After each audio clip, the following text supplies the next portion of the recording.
Welcome to Writer's Way Podcast, the podcast where we step into the enchanting world of authors as we delve into their unique writing journeys and the captivating tales behind their stories. I'm your host, Jessica Wilkins, and today we have a pleasure of speaking with Ed Keller, the author of the delightful book, Claire's Tomato.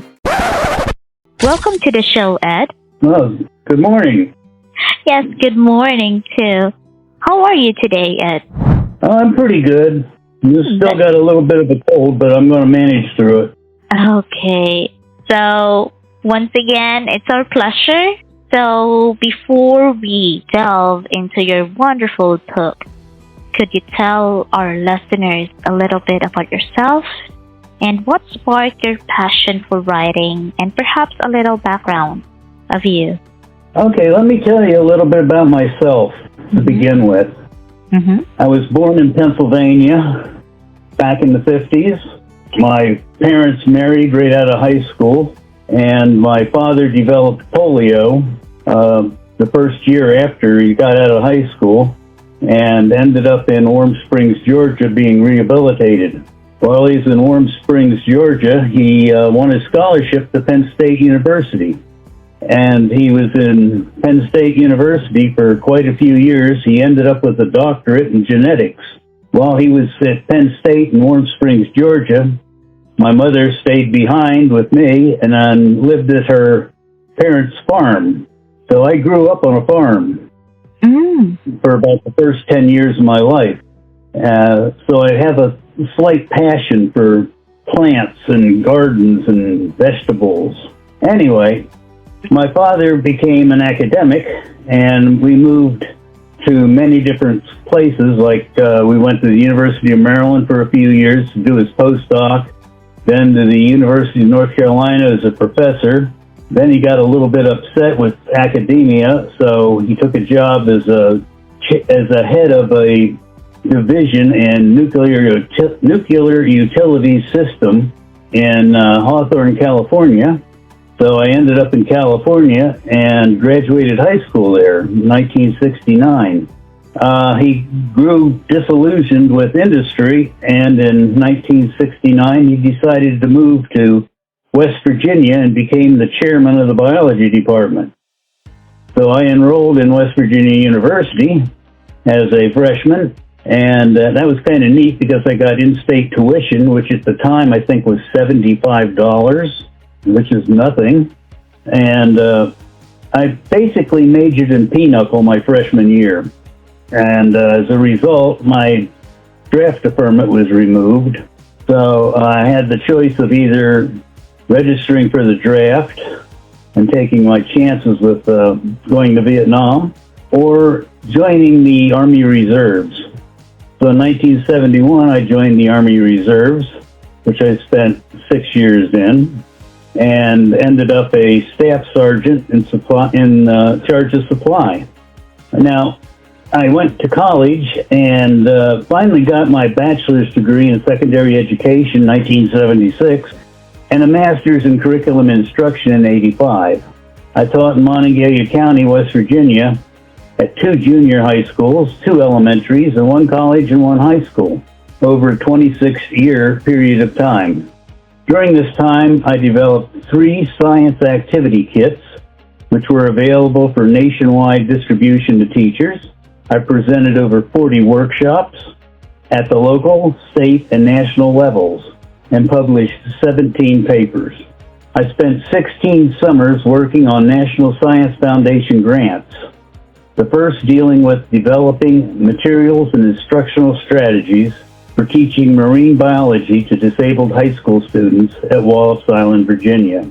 The second one involved designing activities and testing or teaching geology to West Virginia public school teachers in what they fondly called rock camp. I've been recognized at the local, state, national levels. 1986, I was recognized by the National Science Foundation's Presidential Award for Excellence in Science Teaching. In 1990, I took home the first Milk and Family Foundation Distinguished Educator Award in West Virginia. 1991, I was honored with the West Virginia Distinguished Educators Fund Elementary Merit Award and the West Virginia University College of Human Resources and Education Alumni Association Award for Distinguished Achievement in Classroom Teaching. I retired in 2001, but had more honors coming. In 2004, I was selected as a member of the first class of the West Virginia University College of Human Resources and Education's Hall of Fame. In 2020-2021, I was included in Marquis' Who's Who of America. And today you'll find me at home either making jewelry or writing. And that pretty well sums up my life. Wow, that was an impressive life that you led, Ed. It's so impressive. And it sounds like the Claire's Tomato is truly a passion project as you grow older. And now the book beautifully follows the journey of a tiny seed. And one of the central themes, of course, is planting and grow. And in today's world, where many children are more connected to screens than soil, do you realistically believe that some families will be inspired to actually plant tomato plants or perhaps other seeds after reading your book? Well, it's my hope that some families will plant the tomatoes and will follow through with Claire's experiment. If they do, I think they'll find that it'll be a lesson for the whole family, that they'll learn to work together. They'll learn that each of them has certain skills that they weren't quite aware of, and hopefully they can solve problems together. And nothing else, at least they'll get some vegetables out of it. Okay, so I love that optimistic outlook that you have, Ed. And beyond the potential of being a green thumb, are there any specific skills or lessons you believed a child could learn from engaging with Claire's Tomato? Yes, there are. There are certain skills that I'd like them to pick up. Skills like working in a group, the ability to solve problems. Okay, that's good. The ability to see things through, even when things become hard, not to quit. Yes, that's nice. Okay. There's some skills that even kids can work on.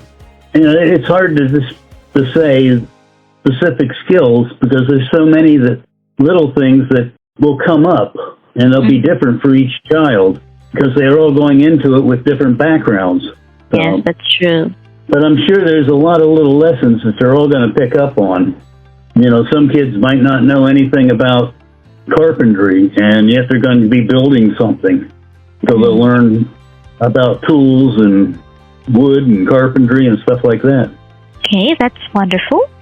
And it sounds like the book is not just a story, but it's also a subtle learning experience.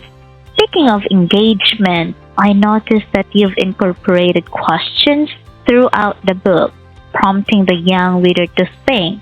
So what was your reasoning behind including this interactive element? Okay, I intentionally included questions to create dialogue. And that's sort of the way I teach. I was once evaluated by a professional, and in the evaluation he wrote down that my teaching method was more along the line of Bob Newhart's style, where instead of lecturing, I talked to the students. And that's what I would do, is I would talk to them and ask them questions, and based on their answer, we would continue with the lesson. So it was an ever-evolving lesson, but they had an input into the direction it was going. In other words, I would listen to them, and I valued what they said. And all too often, especially with kids, and I don't want to belittle parents, because I know in today's society, parents are terribly busy. They don't have much time to spend with their children. Yeah, so true. But that is something that needs to be done. You need to spend time with your children.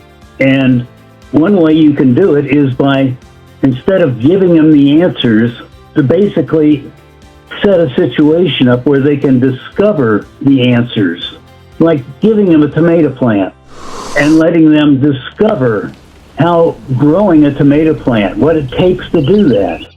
How does that tomato actually form? What does it need to grow? What are the problems with growing it? And then what do you do with it when you grow, when it's all grown? Why does it die? What are the hazards of it? Are there any hazards? Anything can kill it? You know, there's all kinds of things that can be done. And if you're a really interested parent, you can do all kinds of neat stuff. You can teach math with it. Teach them how to make a graph. Teach them to measure it. When the tomato starts growing, measure how much it grows each day and chart it out on a graph. There's all kinds of things that can be done. So you can turn this into any type of lesson you want if you want to put time into it. That's the key feature. And that's the one important message that I have. And I wanted to bring this up at the end, but I'll give it to you now. And that is the most important thing you can give a child is your time. So true. That's my message. The most important thing you can give a child is your time. So true. All we need is time. Time is gold.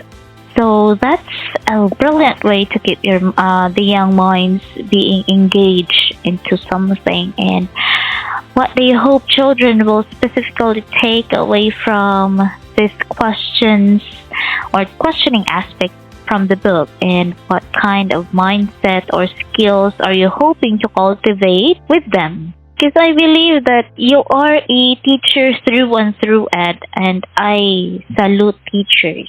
I truly believe that you are a good one because you value the young mind. What's the mind or what are the thoughts of the young individuals that you teach? And I truly appreciate you as a teacher and as an individual itself. Well, thank you. No, you deserve it, Ed. Mm-hmm. Very challenging to work with youngsters, but it's very rewarding also. They're a different kind of animal. Most people don't give them the credit they deserve. They're very creative and they're very intelligent. You'd be surprised at what they can come up with. People sell them short all the time. They can tell you when you've got a sugar-coated lesson and you're trying to stick something down their throat. They can pick that out right off the bat. Yeah. They know when you're sincere, and they know when you're trying to pull something over on them. Yeah, I tell you, they're a tough audience. They're a tough audience, yeah. And it's really difficult to keep them not really entertained, but interested in a lesson. To make them buy into something, that's kind of difficult. And I found the best way of doing it is to share some of the responsibility with them, to ask them questions, to get them involved, set up a situation, and then challenge them to solve it. And that can be done orally as well as physically, you know? Yes. I've had a lot of success with that. We've had a lot of fun. Matter of fact, my principal used to tell me that we used to play in class. That I wasn't teaching, we were playing. And it was true. We did a lot of playing, but we did a lot of learning too. Yes. And that was fun because the kids would go home and they'd tell their parents what they were doing. And I'd get answers from parents, like, does this really work? Yes, it's so true. It's quite rewarding when it comes to the young individuals report to their parents what they did during the day in school. And it's quite rewarding because they keep on talking about you, what happened in class, and all the stuff that they had. And they are having fun. That's the most important thing and one of the things that they have to keep them entertained and engaged in school. Because young individuals nowadays, if they're not entertained or not learning in school, if they don't have the enthusiasm to go to school. Yes, that's a real problem. There's a real problem, at least in West Virginia, with the students skipping school. They don't find it relevant. Yeah. And I can't blame some of them, Not everybody wants to go to college. Yeah. And I don't blame them, but yet that's the way our educational system's set up. We're set up to make them go to college. And that's not the track for everybody. We need a good vocational system. Yes. You know, hey, if your toilet gets plugged up in the middle of the night, you're going to pay anything to get it unplugged. Yeah. So we need plumbers, we need carpenters, we need electricians, we need appliance repairmen, we need auto mechanics. These are the people we need, and they're going to get paid as well as doctors. Yes. That's what a lot of people don't understand. So everybody wants to push their kids into college. And I think it's a mistake, really, because some kids just don't have the aptitude for college. And if you look at a lot of the college graduates can't even find jobs. So true. You know, I really think we need to put an emphasis on vocational training. But we're kind of off topic here. Oh, yeah. Anyways, let's go back to the topic itself. Okay, that happens to me all the time. I'm all the time getting off topic. That's one of my problems. No, it's okay. But the topic itself is still working with the questions itself. So, what kind of mindset or skills that you're hoping to cultivate with the young individuals. So that still answers to the question itself. So it sounds like you've skillfully woven together entertainment and education. So what were some of the specific challenges you've faced in writing a book that aims to achieve both? And on the flip side, of course, what have you been the most rewarding aspects of the process? The challenges and rewards of writing a book. Well, the biggest challenge is maintaining a balance. Like I said, kids are smart. They can spot a phony approach. So you have to be careful so you don't preach. I was focused on telling a compelling emotional story and let the lesson unfold naturally. The biggest reward would be when a child finishes a book and says, I want to plant something. That tells me they got the message. Yeah. Not just to the story, but the deeper message. That's the sweet spot. That's what makes it all worthwhile. In today's world, everything is so instant. Fast food, fast answers, fast emotions. Everything seems to be going at a real fast pace. But growth takes time. And I believe kids need to experience something, watching something grow. They need, like a seed. A seed teaches patience, care, and appreciation. That things don't happen overnight. Nature's the ultimate teacher. It doesn't rush, but it never stops. That's a lesson that children should learn early in life. They need that opportunity to see something start small and progress through different stages, like a plant. Start with a seed. Watch it grow. Watch it go through the different stages of life until it dies. That's how life works. Doesn't matter if it's a plant or if it's a person. We go through stages. So that's incredibly insightful of you, Ed. And yes, I agree that we started small and we progress like a plant. No matter what it is, as long as it has life, we follow the stages of life. We started small and then grow and then later on die. That's how life is. And it's very insightful of you to teach that into your book, Claire's Tomato. Her tomato plant's eventually going to die, and that's a problem that a lot of children have. They have a problem with death. They don't understand it. When a family member dies, that's a real traumatic experience for them. And hopefully if they watch a plant go through the stages and they realize that death is just the end, it's natural, that might help a little bit understanding. Yes, that's so true. Because having lost someone in a younger age, quite traumatic, and hopefully that through your book, we could instill the natural way of life, the process of life. That's good. Okay, so finally, Ed, as our time draws to a close, what is the main message do you hope to give to our audience, both children who will read your book and the parents or educators who might be listening now? Well, I already gave you the big message, and that was the best thing you can give your children is your time. That's the overall message that I have, but as far as the message in the book is basically you got to listen to the kids. Give them a chance. Let them explore. Let them discover, and let them fail. There's nothing wrong with failure if it's presented in the right way. The kids are very resilient if failure is presented in a positive method. We all fail all the time. There's nothing wrong with failure. Failure is just not succeeding on the first time. Let me give you an example that I used to use in class. I would tell kids that you make decisions all the time, and these decisions may not be right, but that's okay because you're going to make that decision again, and you'll make it a different way. Let's say you have to decide what you're going to have for lunch today. Now, that's a real decision you got to make.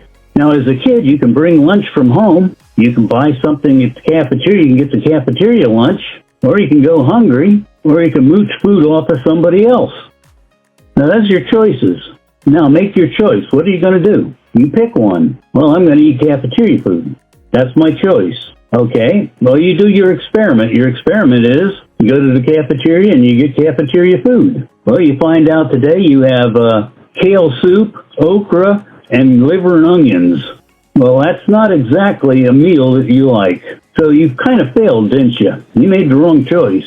You still have the same problem for tomorrow, don't you? Are you going to make the same choice? Probably not. Or you're going to do more research before. You'll find out, what are they going to have tomorrow at lunch in the cafeteria? What will Mom pack you in your lunch bag? What do you suppose you can mooch off your friends? You're going to investigate your problem. That's called research. Your eating is an experiment. Your decision is your conclusion. That's a scientific method. Basically, that's just an abbreviated form of the scientific method. I tried to teach that in class, and it works because the parents tell me. The kids do it at home. They tell their parents, this is what I'm doing. Wow. And they don't know. The parents didn't know this. And they're doing it also. They're doing the same thing. It's just a scientific method broken down into small steps, and it works. Yes. And failure's okay because you repeat the thing over and over again, and you learn from your mistakes, and that's what we all do. Yeah. We're not perfect, and that's one thing I wanted to bring about in class and in this book. You know, Claire makes some mistakes, but she corrects them. Yes. And that's learning, and that's okay. It's okay to fail. Yes, so true. Failure is one way of learning. Because if you don't fail, you don't learn. You don't check yourself. You can really check yourself if you're learning if you don't fail. Yeah, sometimes you learn best by failing. Yeah, so true. So true. And that's really a beautiful message to an end, Ed. Thank you so much for sharing your insights and the wonderful Claire's Tomato with us today. It's been a pleasure having you on the show. Well, thank you. I appreciate it, and I enjoyed doing this interview with you. Thank you. And thank you so much, everyone. That was Ed, author of Claire's Tomato. Be sure to check out his book. By the way, Ed, I would like to ask just one last question. Where can we buy your book? Can you tell our listeners as to where to buy it? It's available on Amazon. It's available at Barnes & Noble. Just about any major bookstore will have it. You just have to ask. I think even Walmart has it. But you probably have to order it, though. You can go on my website, which is www.clairstomatobook.com. That's it. And there's a whole page of just places where the book's available. And there's also a place there where you can contact me directly. Oh, that's good to hear. So, everyone, be sure to check out his book, available now wherever books are sold, either online or physical bookstores. So, once again, thank you so much, Ed, for sharing your wonderful gift with us, Claire's Tomato. And to our listeners, thank you so much. So join us again next time for a more engaging conversation right here on Writer's Way podcast. Until next time, stay inspired and keep reading. Thank you.